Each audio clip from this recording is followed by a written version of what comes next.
Alrighty, so Rob Hourmont here again in London. I want to talk about the passport situation and what I went through because I got maliciously attacked by some people in Cambodia who reported my passport lost or stolen. Okay, even though I had it on me all the time. Yeah, that's right. So that was the first thing. Okay, so that is something I did not know that could happen, was even possible that someone else beside you could report your passport lost or stolen. I did not know that, did you? Anyway, it happened maliciously. And I have my guesses, or I have my feelings. I think I know who did it.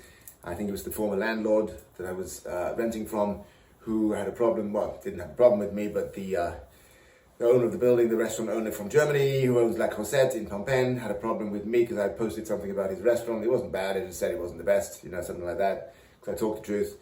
So I reckon that because they asked me to leave, they asked me to leave the apartment because they did not want me to stay there anymore for false claims that apparently I was partying and stuff like that, which I was not. So I left the apartment under the condition that they paid me back the rent, which I just paid a few days before, and paid me the deposit back, which they did. And then that was on the 14th of January, right?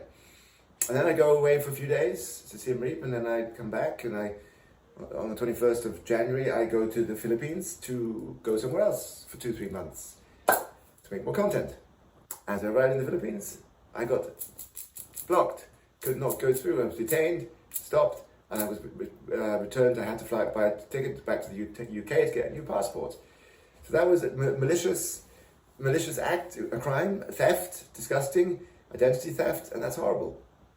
It's one of the worst things you could do to anybody, because the amount of trouble you cause someone by doing that, the amount of anxiety, depression, stress you put someone through, and financial setbacks and so on. Although the only problem that I experienced was the financial losses. I didn't really, I'm frustrated about the situation because it wasn't pleasant at all, and it still isn't. Although it's all organized now. I'm preparing where to go next to be safe. It amazes me that people are able and willing to do this to someone else. It's pretty bad. It's really bad. For someone to report someone else's passport lost or stolen on purpose, maliciously, knowing that person is going to end up in a lot of trouble when they travel next, because they'll be then stuck in a country without a passport on the other side of the planet, in detention, which means you have to fly back to your country of origin, which is the United Kingdom in my case, and that was very, very expensive. It took almost 2 to 3 days of travel time.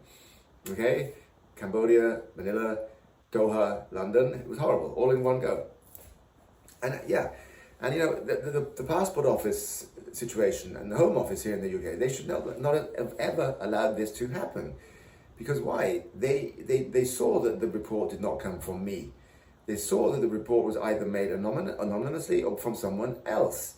Now, in that case, of course, the only people who had my passport information, number, name, and all the rest of it was the Cambodian immigration, because they issued my visas. Because I've been there for almost 3 years, and of course the landlady. So, the Home Office, who regulates these things in the UK, that governing body, should have seen that Mr. Robert Hourmont did not report his passport lost and stolen. And if it were lost and stolen, surely the holder of that passport, by the way, you don't own a passport, you only hold it, it belongs to the government, would have reported it himself. But that didn't happen. So for God's sakes, Home Office, why did you not contact me? Why did you not call me? Why did you not email me? All my data, all my information is available on the Cambodian immigration system. And that should have been known to them too. They should have passed that on to the British Embassy in Phnom Penh, who should have either called me or reported to the Home Office in London. One of those three should have contacted me via phone or email. Simple. Done. Plus, I'm all over social media. And I get praised by Cambodian people all the time, because I've done such a great job promoting Cambodia as one of the best countries to go to live in and vacation in and spend some time in, okay? And that's what I've been doing for years. And unfortunately, this happened to me in Cambodia. I can't prove who it is, but as I said, I think I know who it is and how it happened and why. The white part is very strange to me because I did nothing wrong to anybody and I didn't do anything bad at all, quite the contrary. But the biggest problem for me is that the Home Office in the UK allowed this to happen. They should not have cancelled the passport. They should have, and I wrote in my blog today, they should have simply issued a red flag warning saying, Mr. Hourmont's passport has been reported as lost and stolen by somebody else, so put a red flag on it. So, which means when I would travel somewhere else, or even leave Cambodia, and this is where the catch comes, I would be flagged and stopped and then identified. And then, because it was in the Interpol system, so all over the world. If it's in Interpol, it's all over the world, right? That passport report.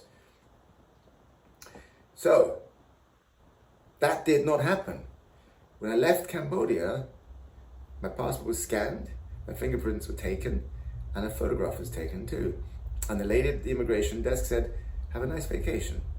When are you back?" I said, "About 2-3 weeks, maybe a month." And she smiled. She did not tell me.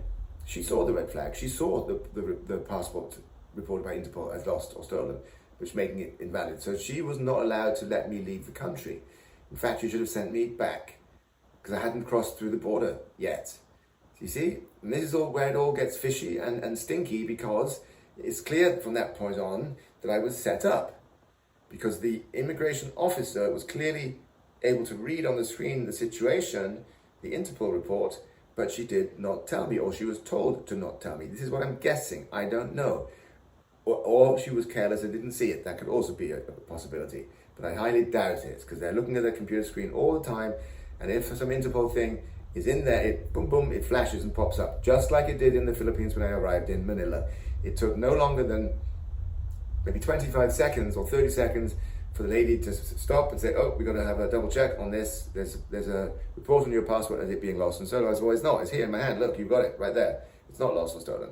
So, but it didn't help because it was reported, and therefore it was cancelled by the British Home Office. And that is your fault, British Home Office. That is your fault. You should never have done that. And now I have been left in a mess in the UK because they did this to me. The scammers in Cambodia, whoever did it, thieves, the scammers, and then my own government, the British Home Office, who is there for one reason only, is to protect their citizens, their nationals, their subjects, their people from harm in the country and outside of the country particularly. But they did not do that. They just cancelled my passport without contacting me, and boom, there I was, fucked. Up the arse, royally. Anyway, enough said. Situation is solved. It's been a roller coaster. It's been a disaster. It's time for me to move on and get out of here. As I said, I'm taking my time, so I have not decided quite where to go yet, although I think I do know where I'm going, somewhere very, very lovely that you will not be able to guess, and I will tell you all when I get there.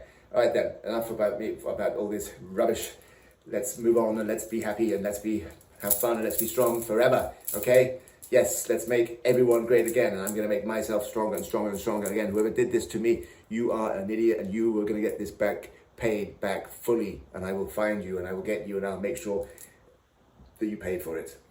All right, talk to you in the next one. Bye-bye. Thanks for watching Rob's Health Crunch. Don't forget to give this video a like if you enjoyed it and subscribe to my channel. There is more great content on the way from me about Cambodia, health, fitness, wellness, real healthy food, and great lifestyle habits.